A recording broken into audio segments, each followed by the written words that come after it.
Hello दोस्तों, कैसे हो आप सब। हमारी कहानियां देखने के लिए हमारे चैनल को सब्सक्राइब कीजिए और हाँ, बेल आइकॉन पर क्लिक करना भूलिएगा मत। वो पहाड़ी इलाका था। पहाड़ की चोटी पर बसे गांव की तरफ जाने के लिए एक ही रास्ता था। मनोज नाम का एक युवक रोज उस रास्ते से एक छोटी बस में यात्रियों को लेकर जाया करता था। एक दिन वहां से गुजरते हुए उसकी बस के सामने एक हाथी आ गया। मनोज उसे देख डर गया। ऐसा रोज होने लगा, पर कुछ ही दिनों में मनोज को भी आदत सी हो जाती है। एक दिन मनोज खाली बस लेकर उस रास्ते से गुजर रहा था और क्या, हमेशा की तरह हाथी बस के सामने आकर रुक गया। मनोज नीचे उतरकर उसके पास जाकर बोला, अरे भाई, रोज यूं इस तरह बस के सामने आकर ठहर जाते हो, आखिर चाहते क्या हो तुम। वो हाथी कहता है, मुझे ये बस बहुत पसंद है। तुम्हारी बस देखकर मैं अपने सारे कष्ट भूल जाता हूँ। मुझे खाने को कुछ नहीं मिलता, भूख के मारे बेहाल हो जाता हूँ, पर ये बस देखकर मैं अपने सारे कष्ट भूल जाता हूँ। इसीलिए रास्ते से गुजरने वाली गाड़ियां देखता रहता हूँ। ओह, तो ये बात है, तुम्हें यहाँ खाने के लिए कुछ नहीं मिलता। यहाँ रास्ते घर बनाने के लिए पेड़ जो काट दिए हैं, हमें खाने को क्या मिलेगा, एक आध बार कुछ मिल जाता है। अच्छा ये बात है, तुम चिंता मत करो, मैं तुम्हारी मदद करूंगा, लेकिन तुम यूं बीच रास्ते में गाड़ियों के सामने मत आना। अगर वो गाड़ियां तेजी से आ रही है तो उनके साथ भयंकर हादसा हो सकता है। और हाँ, तुम्हें भी तो चोट लग सकती है, सावधान रहना, ठीक है। हाँ ठीक है, मैं आज से किसी भी गाड़ी के सामने नहीं आऊंगा। देखो, मैं कल से तुम्हारे लिए भोजन ले आऊंगा। यूं कहकर मनोज भी बस लेकर चला जाता है।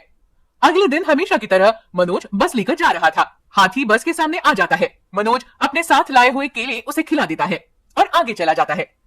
केले खाकर हाथी बड़ा खुश हो जाता है।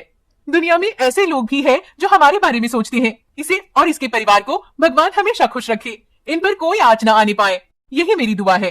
हाथी मनोज के लिए प्रार्थना करता है। यूं ही दिन बीतते गए। मनोज रोज केले ले जाकर हाथी को खिलाता था। एक दिन मनोज की बीवी उससे कहती है, सुनिए, आप रोज केले खरीद कर ले जा रहे हो क्या। वो बंसी कह रहा था, इतने सारे केले आखिर आप कहाँ ले जाते हो। तब मनोज उसे सारी कहानी बताता है। उसकी बीवी भी मनोज का साथ देते हुए कहती है, ये बड़ा अच्छा काम किया आपने, केले खिलाकर उस हाथी की भूख मिटाई। अगले दिन मनोज केले के व्यापारी बंसी के पास जाकर केले खरीद रहा था। तब बंसी पूछता है, अरे बेटा, इतने सारे केले खरीदते हो, आखिर करते क्या हो इनका। तुम्हारी बीवी से पूछा तो उसने कहा वो नहीं जानती। देखो, बुरा मत मानना, ये जानना मेरे लिए जरूरी नहीं, पर अगर तुम किसी की मदद कर रहे हो तो मैं भी उसमें जुड़ना चाहूंगा। मनोज कहता है, आप सही सोच रहे हैं, और उसे हाथी के बारे में बताता है। बंसी ये सुनकर मनोज को सराहते हुए कहता है, बड़ा ही पुण्य का काम कर रहे हो, ये लो, मेरी तरफ से ये केले भी ले जाओ उस हाथी के लिए। बंसी कहता है, मैं आगे से केले के पैसे नहीं लूंगा तुमसे, मुफ्त में ले जाओ। तब मनोज कहता है, जी शुक्रिया, लेकिन आपके परिवार के लिए पर्याप्त पैसे ना होने पर मुश्किल हो सकती है। आप बुरा न माने तो एक बात कहूं, जब कभी आप मुफ्त में दे पाएंगे तभी दीजिएगा। बंसी कहता है, कोई बात नहीं, मैं थोड़े पैसों में गुजारा कर लूंगा। इस तरह बंसी मनोज को केले दे देता है। मनोज भी बस लेकर जाने लगता है। कुछ दूर जाते ही हाथी दिखाई देने पर मनोज उसे केले खिला देता है। उतने में बस में सवार एक यात्री नीचे आकर मनोज से कहता है, अजीब इंसान हो तुम, यहाँ हम गांव पहुंचकर अपने काम पूरे करने के लिए सोच रहे हैं, एक एक मिनट का हिसाब कर रहे हैं, और तुम हो कि समय का ख्याल नहीं कर रहे। चलो निकालो बस जल्दी, ये क्या फुर्सत में जानवरों को खाना खिला रहे हो, चलो चलो जल्दी, देर हो रही है। तब मनोज उससे कहता है, आप इस तरह क्यों बात कर रहे हैं, जानवर है तो क्या हुआ, उन्हें भी भूख लगती है। मैं जानता हूँ भूख की कीमत, इसीलिए इसे खाना खिला रहा हूँ। आपको इतनी जल्दी है तो किसी और बस में यात्रा कीजिए, ये मेरी अपनी बस है, सरकारी बस नहीं, जहां मेरी मर्जी रोकूंगा। अरे इतने घमंड से क्यों बात कर रहे हो, इसे खाना खिला के तुम्हें क्या मिलेगा, बेवजह का खर्चा, और ऊपर से यात्रियों के साथ ऐसे पेश आ रहे हो। सुनिए, मैं किसी फायदे के लिए यह काम नहीं कर रहा हूं, भूख क्या होती है जानता हूं मैं, इसीलिए इसे खाना खिला रहा हूं। ठीक है, तुमसे बहस करना मेरे बस की बात नहीं। और वो आदमी वहां से चला जाता है। हाथी ये सब देख मनोज से कहता है, मेरे लिए तुम इतना कुछ कर रहे हो, मेरी वजह से तुम्हें कोई तकलीफ हुई हो तो मुझे माफ करो। तब मनोज उससे कहता है, देखो, यो किसी की बातों का बुरा नहीं मानना चाहिए, ऐसे बहुत लोग होते हैं। हाँ, पर कुछ लोग दिल के बड़े अच्छे होते हैं। देखो, बंसी ने तुम्हारे लिए आज ज्यादा केले भेजे हैं। मनोज उसे बंसी के बारे में बताता है।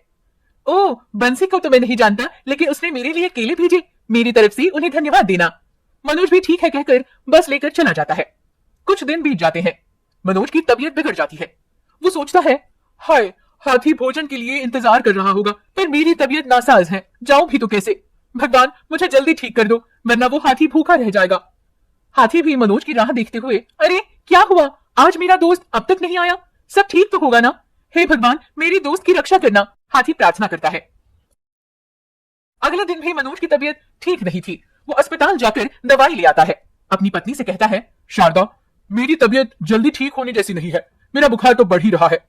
मुझे ठीक होने में थोड़े दिन लग जाएंगे। तुम मेरे भाई से कहना कि वो बस लेकर गांव चला जाए। इतने दिन बस नहीं चली तो नुकसान होगा और यात्रियों को भी तकलीफ होगी। शारदा भी ठीक है कहकर बस की चाबी लेकर अपने देवर के पास जाती है। मनोज के भाई शंकर से कहती हैं, शंकर, तुम्हारी भैया की तबीयत ठीक नहीं है। देखो, बस अगर नहीं चली तो नुकसान होगा और यात्रियों को भी परेशानी। तुम्हारे भैया ये नहीं चाहती जब तक उनकी तबीयत ठीक नहीं हो जाती तुम बस चला लेना और पैसे तुम ही रख लेना। शंकर भी उसकी बात सुनकर, ठीक है भाभी, मैं बस चला लूंगा। खेती के काम भी लगभग हो गए हैं। आप भैया का ख्याल रखिए, मैं संभाल कर बस चलाऊंगा, आप चिंता न करें। शंकर बस लेकर चला जाता है। तब मनोज को याद आता है, अरे मैंने तो उसे बताया ही नहीं। क्या नहीं बताया? यही कि हाथी के लिए कुछ खाने के लिए ले जाए, वो राह देख रहा होगा, बेचारा भूखा होगा। हाँ, मैं भी भूल गई, शाम को बताती हूँ। वो शाम को नहीं, रात को देर से लौटेगा। तुम कल सुबह ही उसे पैसे देकर हाथी के लिए केले ले जाने को कहना।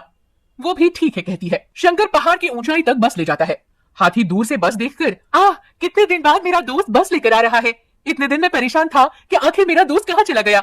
और वो हाथी बस के सामने आ जाता है। शंकर को उसके बारे में पता नहीं था। वो हॉर्न बजाकर उसे भगाने की कोशिश करता है।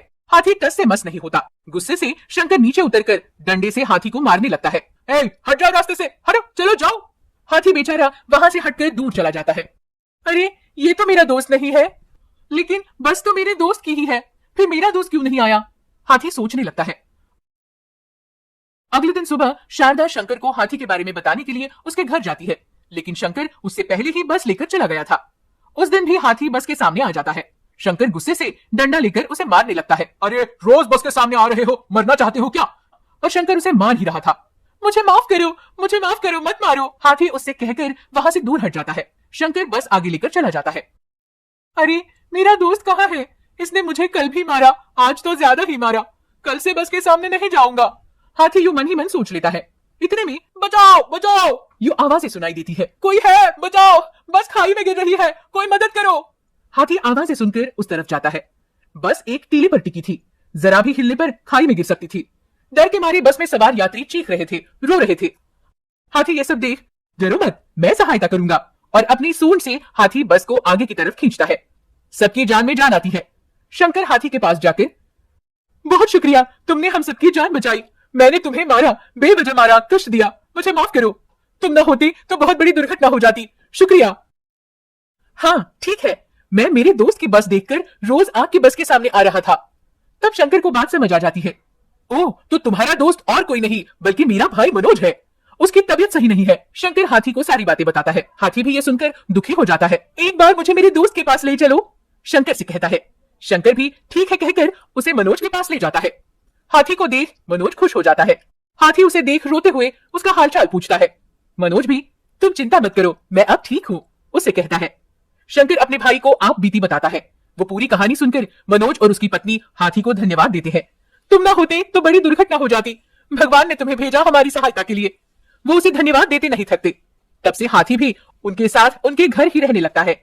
वो भी बड़े प्यार से उसकी देखभाल करते हैं।